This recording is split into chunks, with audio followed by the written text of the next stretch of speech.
श्री स्वामी समर्थ तुम्हा सर्वांचं माझ्या चॅनलमध्ये मनापासून स्वागत आहे। तर आपल्याला लक्ष्मीपूजन कसे करायचे आहे ते मी तुम्हाला आजच्या व्हिडिओमध्ये सांगणार आहे।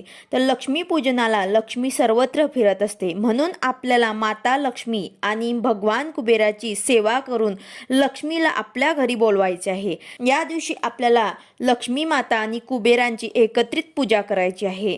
लक्ष्मी पूजनाच्या दिवशी अशी पूजा केल्यामुळे घरात धन संपत्तीची कधीही कमी पडत नाही आणि त्यासोबत माता लक्ष्मीची कृपा आपल्या घरावरती सदैव राहते। तर आज मी तुम्हाला 1 नोव्हेंबर 2024 रोजी लक्ष्मी पूजन आहे, तसेच लक्ष्मी पूजनाची मांडणी कशी करायची, साध्या आणि सोप्या पद्धतीने पूजा कशी करायची आहे, त्यासोबत लक्ष्मी पूजनाला कुठल्या सेवा करायच्या आहे ज्यामुळे लक्ष्मी पूजनाचं फळ आपल्याला मिळेल, त्यासोबत पूजा करताना सुरुवात कशी करायची आहे, नैवेद्य काय, संकल्प कसा करायचा आहे, याविषयी संपूर्ण माहिती मी तुम्हाला आज सांगणार आहे। त्यासोबत लक्ष्मी पूजनाचा शुभ मुहूर्त काय आहे, या सेवेमुळे आपल्याला काय काय फळ मिळतं, हे सर्व माहिती मी तुम्हाला आजच्या व्हिडिओमध्ये सांगणार आहे।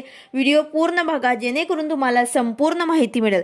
जर तुम्ही चॅनलवर नवीन असाल तर चॅनलला सबस्क्राईब करायला मात्र विसरू नका आणि व्हिडिओला लाईक करायला मात्र विसरू नका। तर सगळ्यात आपल्याला साहित्य काय काय लागणार आहे या पूजेसाठी, तर बघा, गंध, अक्षता, हळदी, कुंकू, फुले शक्यतो पांढरी जास्वंद, पांढरी शेवंती, पांढरी कन्हेर किंवा मग झेंडूची असावी। त्याचबरोबर तुळशी पत्र तुम्हाला लागणार आहे, निरांजन, धूप, नागवेलीची पाने, खारीक, बदाम, त्याचबरोबर पाण्याचा तांब्या, फळं, नैवेद्यासाठी पुरणपोळी जे आपल्या घरामध्ये स्वयंपाक बनवलेला असतो तो तुम्हाला लागणार आहे। त्याचसोबत लाह्या, बत्ताशे, फराळाचे जे आपण पदार्थ दिवाळीमध्ये बनवतो ते सुद्धा तुम्हाला लागणार आहे। तर अशा प्रकारे तुम्हाला हे साहित्य लागणार आहे। त्याचबरोबर मांडणीसाठी तुम्हाला काय काय लागणार आहे, तर लक्ष्मी नारायणाचा फोटो, लक्ष्मीचा फोटो, स्वामी महाराजांचा फोटो, त्यानंतर श्रीयंत्र, कुबेरयंत्र, त्याचबरोबर नागवेलीची पानं, ज्यांच्याकडे श्रीयंत्र नसेल किंवा कुबेर यंत्र नसेल त्यांनी कोजागरी पौर्णिमेला ज्या सुपारी घेतलेल्या होत्या लक्ष्मी आणि कुबेरच्या, ते तुम्हाला ठेवायचे आहे। त्याचबरोबर कुलदेवीचा टाक किंवा मग तुमच्याकडे कुलदेवीचा फोटो असेल किंवा हे दोघेही नसेल तर तुम्हाला सुपारी ठेवायची आहे। बरोबर देवघरातील गणपतीची मूर्ती, नारळ, पैसे, सोने, चांदी, चांदीचा सिक्का, त्याचबरोबर केरसुनी, त्यानंतर खोबऱ्याच्या वाट्या, त्याबरोबर लाहे बताशे, त्याचबरोबर देवघरातील घंटी, शंख, हे सर्व देवी देवतांचे फोटो किंवा मूर्ती सुद्धा आपल्याला लागणार आहे। आता यानंतर आपल्याला एक चौरंग घ्यायचा आहे किंवा मग 2-3 चौरंग सुद्धा आपल्याला लागणार आहे, कारण दिवाळीची पूजा मांडणी जी असते ती खूप मोठी असते। त्याचबरोबर आपल्याला हे सर्व देवी देवतांचे फोटो सुद्धा ठेवायचे असतात आणि फराळाचा नैवेद्य आणि जे आपण आपल्या घरामध्ये बनवतो ते सुद्धा आपल्याला इथे ठेवायचं आहे। नंतर आपल्याला एक चौरंग घ्यायचं आहे, त्यावर ते नवीन वस्त्र अंथरायचे आहे। यानंतर दिवा आणि अगरबत्ती आपल्याला अगोदर पेटवून घ्यायची आहे। दिवे जास्तीत जास्त आपल्याला या दिवशी लावायचे असतात, कारण या दिवशी आपण आपलं घर जे आहे ते दिव्यांनी, पणत्यांनी उजळून टाकतो। आता पूजा मांडणी तुम्हाला संध्याकाळी 5:30च्या आधीच तुम्हाला हे सर्व मांडणी करून ठेवायची आहे। आपल्याला संध्याकाळी प्रदोष काळावरती हे पूजा करायची असते। तर बघा, यात आता तुम्हाला पूजा मांडणी कशी करायची आहे, तर सर्वात आधी तुम्हाला आपल्या उजव्या हाताकडनं आपल्या स्वामी महाराजांचा फोटो ठेवायचा आहे। समोर तुम्हाला कुलदेवीचा टाक ठेवायचा आहे किंवा मग फोटो असेल किंवा मग हे दोघेही नसेल तर तुम्ही एक सुपारी सुद्धा ठेवू शकता। 2 विड्याच्या जोड पानांवरती तुम्हाला सुपारी ठेवायची आहे। नंतर दुसरा फोटो लक्ष्मींचा, तुमच्याकडे जो फोटो असेल तो तुम्हाला इथे ठेवायचा आहे। फक्त उभी लक्ष्मी असा असलेला फोटो तुम्हाला लक्ष्मी पूजनाला घ्यायचा नाही आहे। यानंतर फोटोच्या समोर तुम्हाला आपल्या घरातील सोने, चांदी, पैसे हे सर्व ठेवायचे आहे। त्यासोबत तुम्हाला चांदीचा शिक्का सुद्धा ठेवायचा आहे। हे झाल्यानंतर देवीच्या समोरच मांडणीच्या मध्येच आपल्याला गणपती बाप्पांची स्थापना करायची आहे। गणपती बाप्पांची आपल्या देवघरातील मूर्ती आहे ते तुम्हाला विड्याच्या जोड पानांवरती ठेवायची आहे। त्यानंतर लक्ष्मी नारायणाचा फोटो तुम्हाला आपल्या डाव्या बाजूला ठेवायचा आहे। त्यांच्या समोर तुम्हाला 2 विड्यांच्या पानावरती श्रीयंत्र आणि 2 विड्याच्या पानावरती तुम्हाला कुबेर यंत्र ठेवायचे आहे। तुम्हाला मी सांगितलेले आहे की इथे श्रीयंत्र किंवा कुबेर यंत्र जर तुमच्याकडे नसेल तर तुम्हाला इथे सुपारी घ्यायची आहे। कोजागरी पौर्णिमाची पूजा जर तुम्ही केली असेल तर त्या दिवशी तुम्ही लक्ष्मी माता आणि कुबेर देवतांची जे सुपारी घेतली असेल तेच तुम्हाला इथे ठेवायचे आहे। आता ज्यांनी कोजागरी पौर्णिमेची पूजा केली नसेल त्यांनी नवीन सुपारी सुद्धा तुम्ही इथे श्रीयंत्र आणि कुबेर यंत्रच्या जागेवरती ठेवू शकता। तर अशा प्रकारे तुम्हाला मांडणी करायची आहे। नंतर डावीकडे घंटा आणि उजवीकडे तुम्हाला शंख ठेवायचा आहे। त्याचबरोबर हे केरसुनीच्या खाली तुम्हाला स्वस्तिक काढायचे आहे आणि हे केरसुनीची पूजा आपल्याला सर्वात आधी आपल्याला तुळशीजवळ करायची आहे। तर हे आपल्याला इथे न ठेवता तुळशीजवळ ठेवायची आहे। आधी आपण हे केरसुनीची पूजा जी आहे ते तुळशीजवळ करणार, त्यानंतर इथे आपण आणून ठेवायची आहे। तर यासाठी आपल्याला हे केरसुनी जी आहे ते इथे ठेवायची नाही आहे, आपल्याला अगोदर तुळशीजवळ ठेवायची आहे। यानंतर जे काही नैवेद्य आपल्या घरात बनवलेला आहे पुरणपोळीचा तो सुद्धा तुम्हाला इथे दाखवायचा आहे। फराळाचा नैवेद्य जो तुम्ही बनवलेला आहे दिवाळीचा तो तुम्हाला दाखवायचा आहे। जे फळं असतील तुमच्या घरामध्ये ते इथे ठेवायचे आहे। एक नारळ घ्यायचा आहे ते सुद्धा तुम्हाला इथे ठेवायचं आहे आणि धने आणि गुळ हा सुद्धा तुम्हाला नैवेद्य इथे दाखवायचा आहे। जे तुमच्याकडे दिवाळीमध्ये बनवलेलं असेल ते सुद्धा सर्व तुम्हाला इथे नैवेद्यामध्ये ठेवायचं आहे। सोबत तुम्हाला 2 सुक्या खोबऱ्यांच्या वाट्यांमध्ये तुम्हाला लाहे बत्ताशे भरून सुद्धा श्रीयंत्र आणि कुबेर यंत्रच्या समोर तुम्हाला इथे ठेवायचे आहे। तर अशा प्रकारे तुम्हाला संपूर्ण मांडणी करायची आहे। आता हे संपूर्ण मांडणी तुम्हाला शुभ मुहूर्ताच्या अगोदरच तुम्हाला हे करून ठेवायची आहे, जेणेकरून आपल्याला शुभ मुहूर्तावर ते व्यवस्थित पूजा करता येणार।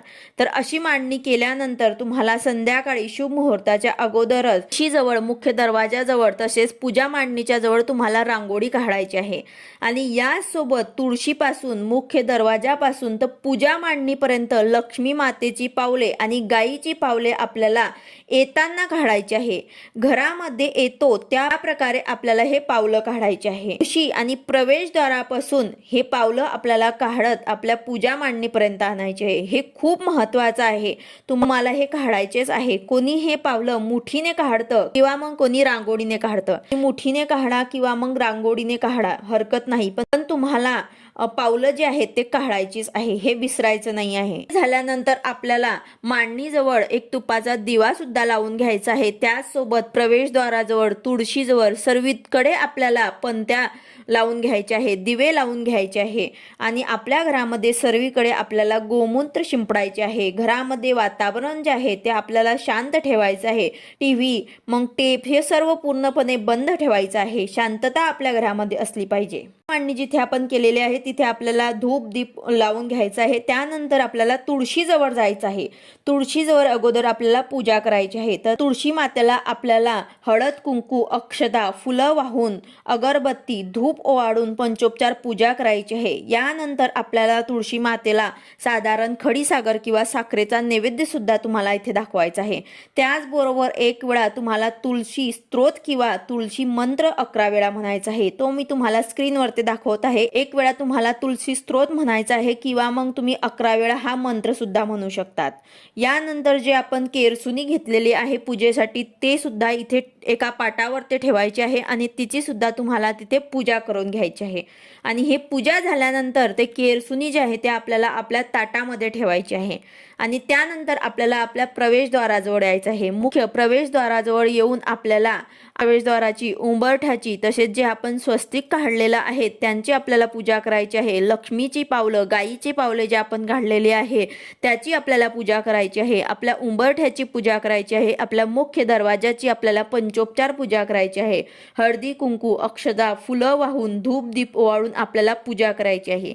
त्यानंतर आपल्याला आपल्या घरामध्ये प्रवेश करायचा आहे। तर प्रवेश करताना आपल्याला गणपती बाप्पांचं तसेच कुलस्वामिनीचं आणि आपल्या स्वामी महाराजांचा जय जयकार करत त्यांचं नामस्मरण करत आपल्याला पूजेच्या ठिकाणी यायचं आहे।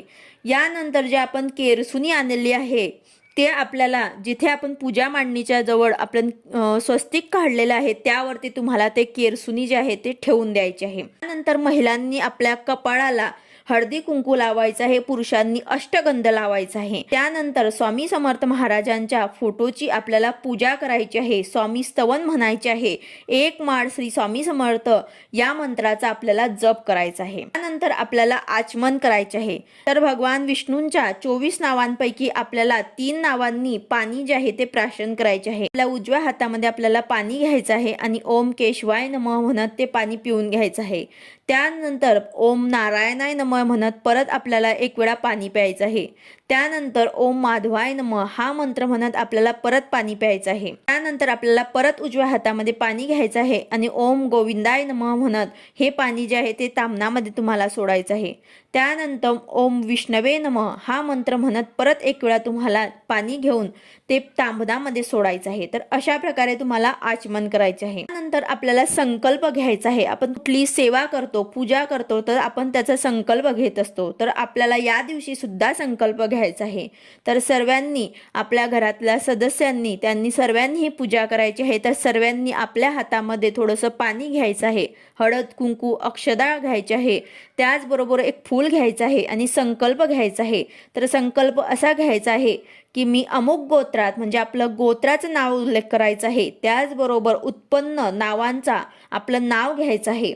मी अमुक गोत्रात उत्पन्न अमुक नावाची परब्रह्म भगवान श्री स्वामी समर्थ महाराजांची सेवेकरी माझ्या घरातील व कुटुंबातील कायिक वाचिक मानसिक दारिद्र्य निवारण होऊन क्षेम स्थैर्य आयु आरोग्य ऐश्वर्य अप्राप्त लक्ष्मी प्राप्तीसाठी प्राप्त लक्ष्मी चिरकाल सुरक्षित राहण्यासाठी तसेच गुरु आई वडील यांची भक्ती सेवा व सान्निध्य प्राप्तीसाठी तसेच घरातील क्लेश कलह निवारण होऊन घरात कुटुंबात एकोपा राहण्यासाठी यथाशक्ती यथाज्ञानेन दीपावली निमित्त श्री लक्ष्मी पूजन करीत आहे। तर असा आपल्याला संकल्प घेऊन हे आपल्याला तांबणामध्ये सोडून द्यायचं आहे।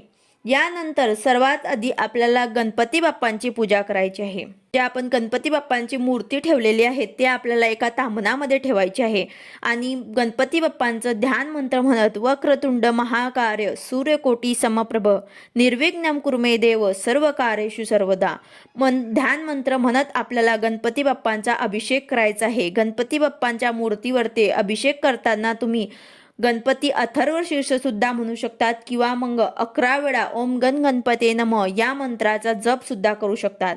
गणपती बाप्पांचं ध्यान करत तुम्हाला गणपती बाप्पांवर ते अभिषेक करायचा आहे।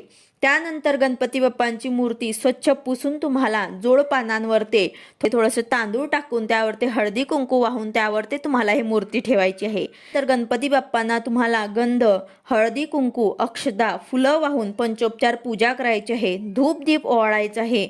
त्याचबरोबर गणपती बाप्पांना तुम्हाला गुळ खोबऱ्याचा नैवेद्य सुद्धा दाखवायचा आहे। तर अशा प्रकारे गणपती बाप्पांची तुम्हाला पूजा करायची आहे। यानंतर आपल्याला कुलदेवीची पूजा करायची आहे।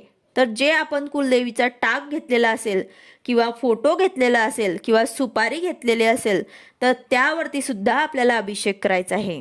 आता अभिषेक करताना तुम्ही श्री सूक्त सुद्धा एक वेळा म्हणू शकतात किंवा मग नवार्मण मंत्राचा जप सुद्धा तुम्ही करू शकतात। तर तुम्हाला श्री सूक्त किंवा नवार्मण मंत्र म्हणत कुलदेवीच्या टाकावरती अभिषेक करायचा आहे। नंतर कुलदेवीची टाक जे आहे किंवा सुपारी जे आहे ते स्वच्छ पुसून तुम्हाला जोड पानांवरती थोडंसं तांदूळ टाकायचे आहे, हळदी कुंकू व्हायचं आहे आणि त्यावर तुम्हाला कुलदेवीची टाक किंवा सुपारी ठेवायची आहे।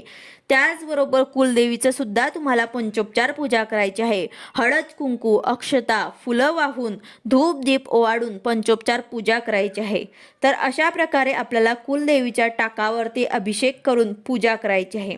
त्यानंतर आपल्याला लक्ष्मी पूजन करायचे आहे। माता लक्ष्मीचा फोटो, लक्ष्मी नारायणाचा फोटो, श्रीयंत्र, कुबेर यंत्र, चांदीचा कॉईन, सोने पैसे जे आपण ठेवलेलं आहे केरसुनी त्यांची सर्वांची आपल्याला पूजा करायची आहे। घंटी शंख या सर्व देवी देवतांची आपल्याला पूजा करायची आहे। हळदी कुंकू अक्षदा फुलं वाहून धूप दीप ओवाळायचं आहे। यानंतर आपल्याला लक्ष्मी नारायणाचा जो आपण फोटो ठेवलेला आहे त्याची आपल्याला पंचोपचारे पूजा करायची आहे। गंध अक्षदा हळदी कुंकू फुलं वाहून तुळशी पत्र वाहून आपल्याला पंचोपचारे पूजा करायची आहे। त्यानंतर आपल्याला कुबेर यंत्र आणि श्रीयंत्राची पूजा करायची आहे। आता ज्यांच्याकडे कुबेर यंत्र आणि श्रीयंत्र नसेल त्यांनी सुपारी ठेवलेली असेल, कोजागरी पूजेमधील आपण वापरलेली कुबेर देवतांची आणि लक्ष्मी माताची आपण सुपारी घेतली होती त्याची आपल्याला पूजा करायची आहे। तर कुबेर यंत्र असेल तर ते घ्या किंवा मग सुपारी असेल तर ते तुम्हाला ताम्हणामध्ये घ्यायचं आहे आणि त्यानंतर आपल्याला पुरुष सूक्त म्हणत अभिषेक करायचा आहे। अभिषेक झाल्यानंतर कुबेर यंत्र स्वच्छ पुसून जागेवर ठेवायचं आहे, त्यांची सुद्धा आपल्याला पंचोपचारे पूजा करून घ्यायची आहे। त्यानंतर आपल्याला श्रीयंत्र जे आहे ते आपल्याला तामणामध्ये घ्यायचं आहे। श्रीयंत्रावर ते आपल्याला श्री सूक्त म्हणून अभिषेक करायचा आहे। श्रीयंत्राला स्वच्छ पुसून जागेवर ठेवायचं आहे आणि श्रीयंत्राची सुद्धा आपल्याला पंचोपचारे पूजा करायची आहे। त्यानंतर धूप दीप ओवाळून सर्व पूजेची आपल्याला पूजा करून घ्यायची आहे आणि नैवेद्य आपल्याला दाखवायचा आहे। जो आपण लहा बत्ताशे, गुड, धने, फळं, फराळाचे पदार्थ, त्याचबरोबर आपण जो नैवेद्य बनवलेला असेल पुरणपोळीचा तो सुद्धा आपल्याला दाखवायचा आहे। अशा प्रकारे तुम्हाला सर्व नैवेद्य जे आहे ते दाखवायचं आहे। प्रत्येक नैवेद्यावरती तुम्हाला तुळशी पत्र हे आवर्जून ठेवायचं आहे। अशा प्रकारे एकदम साध्या आणि सोप्या पद्धतीने तुम्हाला मांडणी करून पूजा करायची आहे। आता हे पूजा झाल्यानंतर आपल्याला संध्याकाळी कुठल्या सेवा करायची आहे तर बघा, श्री श्री स्वामी समर्थ या मंत्राची एक माळ जप करायची आहे। त्याचबरोबर एक माळ तुम्हाला ऋणनाशक गणेश मंत्राची जप करायची आहे। एक माळ लक्ष्मी गायत्री मंत्राची जप करायची आहे। एक माळ कमलात्मक मंत्राची जप करायची आहे। एक माळ विष्णू गायत्री मंत्र जप करायचा आहे। त्याचबरोबर एक माळ कुबेराची जप करायची आहे आणि एक वेळा गीतेचा 15वा अध्याय तुम्हाला म्हणायचा आहे। एक वेळा गीतेची 18 नावे म्हणायची आहे। एक वेळा व्यंकटेश स्तोत्र, एक वेळा विष्णू सहस्त्रनाम स्तोत्र आणि एक वेळा राम रक्षा, त्यानंतर क्षमा प्रार्थना म्हणायची आहे। प्रकारे आपल्याला सेवा करायची आहे। हे सर्व झाल्यानंतर आपल्याला आरती सुद्धा करायची आहे। गणपती बाप्पांची आरती करायची आहे, देवीची आरती आपल्याला करायची आहे। आणि पूजा झाल्यानंतर अभिषेकचं जे तीर्थ आहे ते आपल्याला आपल्या घरामध्ये सर्वत्र शिंपडायचे आहे। तर प्रकारे आपल्याला लक्ष्मीपूजन जे आहे ते करायचं आहे। लक्ष्मीपूजन हे सगळ्यांनी आपल्या घरात, दुकानात, शॉपमध्ये सर्वीकडे आपल्याला करायचं आहे। लक्ष्मीची कृपा मिळवण्यासाठी, आपल्या घरात लक्ष्मी टिकून राहण्यासाठी, तिचा कृपा आशीर्वाद आपल्याला सर्वांना मिळवण्यासाठी लक्ष्मीपूजन आपल्याला करायचे आहे। लक्ष्मीसह कुबेर गणेश पूजन सुद्धा आपल्याला करायचं आहे। आपले घर, शॉप, दुकान जे आहे ते आपल्याला स्वच्छ करायचं आहे। झेंडू आणि आंब्याच्या पानाचा आपल्याला तोरण सुद्धा लावायचं आहे। त्यानंतर लक्ष्मी पूजनाचा शुभ मुहूर्त केव्हा आहे बघा, दिवाळीची जी काही पूजा असते, लक्ष्मीची पूजा असते, ते प्रदोष काळामध्ये केली जाते। अमावस्या ही 31 तारखेला दुपारी 3:52 सुरू होत आहे। तसेच अमावस्या ही 1 नोव्हेंबरला संध्याकाळी 6:16 संपत आहे। त्यामुळे आपल्याला लक्ष्मीपूजन नेमकं 31 तारखेला करायचं आहे की 1 नोव्हेंबरला, असा प्रश्न सर्वांनाच पडलेला आहे। तर ज्योतिष्य शास्त्रानुसार उदय तिथी 1 नोव्हेंबरला येत आहे। त्यामुळेच आपल्याला 1 नोव्हेंबर रोजी लक्ष्मीपूजन करायचं आहे। 1 नोव्हेंबर संध्याकाळी 6:04 पासून ते रात्री 8:35 लक्ष्मीपूजनाचा शुभ मुहूर्त आहे। या 2 तासामध्येच आपल्याला पूजा वगैरे करायची आहे। तर अशा प्रकारे शुभ मुहूर्त जो आहे तो 2 तासाच्या जवळपास 12 मिनिटांचा सर्वात शुभ मुहूर्त आहे। 6:04 पासून सुरू होऊन 6:16 संपेल। त्यामुळे सर्व पूजेची तयारी जी आहे ते आपल्याला आधीच करून ठेवायची आहे, जेणेकरून आपले लक्ष्मीपूजन जे आहे ते शुभ मुहूर्तामध्ये होईल। संध्याकाळी या शुभ मुहूर्तामध्ये आपल्याला पूजा करायची आहे। या काळात सेवा केल्याने आपल्याला त्याचं फळ मिळत असतं। त्याचसोबत दिवाळीच्या दिवशी अभंग स्नान करायचे आहे। उठणे, पंचगव्य लावून आपल्याला अभंग स्नान करायचे आहे। आपल्यातील नकारात्मकता, आपल्या घरातील नकारात्मकता, वाईट गोष्टी आपल्याला काढून टाकायच्या आहे। त्यासाठी आंघोळीच्या पाण्यामध्ये तुम्हाला पंचगव्य टाकून आंघोळ करायची आहे। घरातील वातावरण जे आहे ते आपल्याला शांत ठेवायचे आहे। पूजेच्या वेळेस आपल्याला घरातील वातावरण जे आहे ते शांत ठेवायचं आहे। त्याचबरोबर पूजा मांडणी जी आहे ते आपल्याला अशीच रात्रभर राहू द्यायची आहे। यानंतर लक्ष्मी मातेला जे काही तुम्हाला प्रार्थना करायची असेल ते तुम्हाला करायचे आहे। तर अशा प्रकारे तुम्हाला एकदम साध्या आणि सोप्या पद्धतीने पूजा मांडणी करून पूजा करायची आहे। व्हिडिओ आवडला असेल तर लाईक करा, शेअर करा, सबस्क्राईब करा। भेटूया अशाच नवीन व्हिडिओ सोबत। श्री स्वामी समर्थ।